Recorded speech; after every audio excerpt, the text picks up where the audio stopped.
guess one of the elements that we have in yoga is getting over fear. I think that is one of the things that I know last week you had us doing a position that you had to be curled up into a ball, but then end up doing a back arch. And just the fear of actually trying to throw your legs over was like really quite frightening.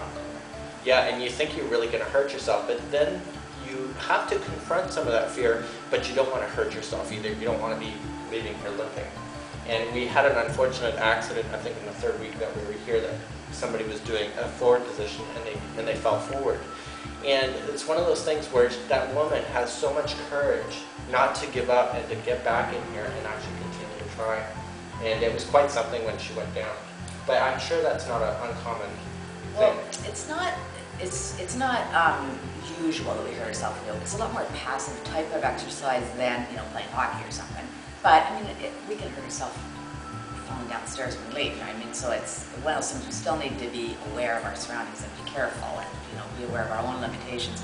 But with yoga, we start wherever we start, and we try to keep getting ourselves to slow down and be where we are and work away there, getting our strength, getting our balance, getting whatever we need to do, whatever conditioning.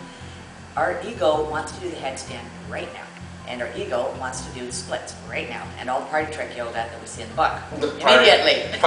You know, yoga. Yeah, you know, like, can you put your feet behind your head? I mean, you know, like people ask you that question if they hear you doing yoga, and you can tell them, give me a few months, you know, because you'll be able to do it if you want to.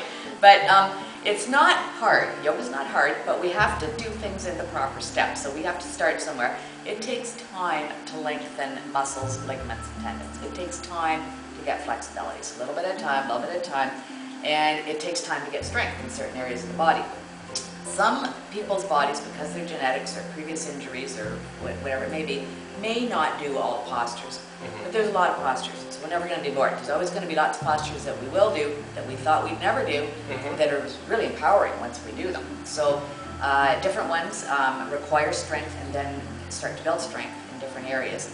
So there's always a place to start, and there's a place to start safely. And usually when we get hurt is when accidents happen, when, you know, an elbow slips off a knee or something happens. But we try really hard to use props, use each other, use the walls, use things for safety. For instance, with headstands, you know, you don't recommend somebody just goes up in the middle of the room the first time.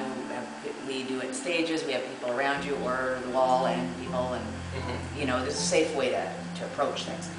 It's sometimes when we just get going a little too fast. Sometimes don't get our props, don't bother with the pillow, and, you know, on the nose. But we try to slow down and do things. And sometimes too, it truly is an accident. We've done it before a million times. We think that we're strong enough, but we just slip. Yes. You know, but we try to keep reminding ourselves to just slow down. No race. We're not going to the Yoga Olympics. We're not going to get tested.